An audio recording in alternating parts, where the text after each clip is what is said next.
যারা মিলাদ করে তাদের একটা বড় গোষ্ঠী মনে করে যে মিলাদ মাহফিল এমন মোবারক মাহফিল যে সেখানে রাসূলুল্লাহ স্বয়ং হাজির হয়ে যান।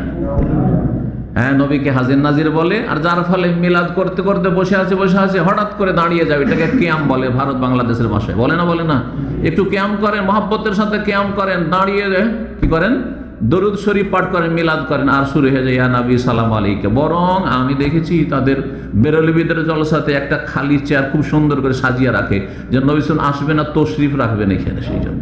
জি হ্যাঁ, অথচ আল্লাহ রাব্বুল আলামিন কোরআনে কারীমের খণ্ডন করেছেন, মানুষ দুনিয়া থেকে চলে যাওয়ার পরে কেউ ফিরে আসে না। বলছেন শাইখ রাহিমাহুল্লাহ যে ওয়াহাদা মিন আযামিল বাতিল, এটা হচ্ছে যে বড় বাতিল কথা যে নবী ফিরে চলে আসেন দুনিয়াতে, নবী হাজির হয়ে যান আমাদের মিলাদের মাহফিলে। এবং ওয়াকবাহুল জেল, এটি জঘন্য অজ্ঞতা, মূর্খতা।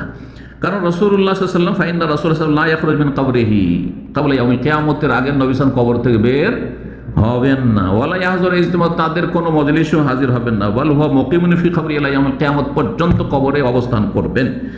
এবং তার রূহ সবচেয়ে উচ্চ স্থানে আলা ইল্লিনে রয়েছে, ফি দারিল কারাম, সম্মানের জায়গা, সবচেয়ে সম্মানের জায়গায়।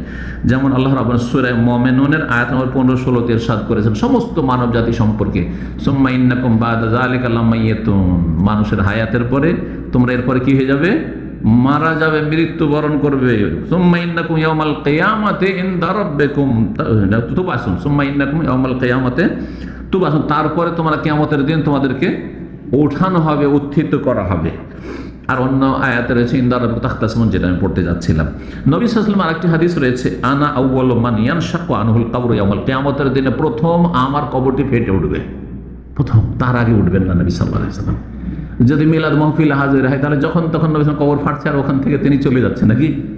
আচ্ছা, তুই একসাথে হাজার হাজার মিলাদ হচ্ছে, লক্ষ লক্ষ জায়গায় তো মিলাদ হচ্ছে, তাহলে কত জায়গাতে একজন মানুষ হাজির হবে? হ্যাঁ, একই মুহূর্তে একই সাথে কতগুলি, একটা দেশে কত মিলাদ হচ্ছে, চিন্তা করুন তো দেখি, সম্ভব কিভাবে এটা হয়তো হতে পারে? চিন্তা করুন তো।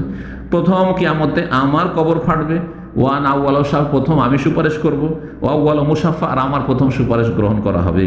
এই হচ্ছে সহিহ হাদিস নবী করিম সাল্লাল্লাহু আলাইহি ওয়াসাল্লামের। আর একটি আয়াত রয়েছে যে ওমি ওয়ারাইহিম বারযাখুন ইলা ইয়াউমি বাসুন, মানুষ মারা যাওয়ার পরে কিয়ামত পর্যন্ত একটা প্রাচীর আড় তৈরি হয়ে যায়, সেই আড় প্রাচীর পার করে আর কেউ দুনিয়াতে ফিরে আসে না, যে চলে গেছে কখনো ফিরে আসবে না। যদি কেউ দেখে যে আমার মাকে দেখেছি, আমার স্বামীকে দেখেছি, তাহলে শয়তান দেখেছে, হ্যাঁ, জিন তার সুর ধরেছে। আর নবী সাল্লাল্লাহু আলাইহি ওয়াসাল্লামের চেহারা কে চিনে? হ্যাঁ, একজন তো অন্য রূপ ধরে জিন শয়তান এসে বলতে পারে যে আমি মুহাম্মদ রাসূলুল্লাহ বলতে পারি কিনা?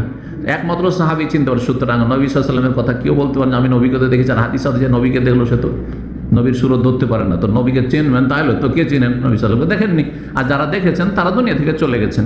আশা করি এই বিষয়টি বুঝতে পেরেছেন।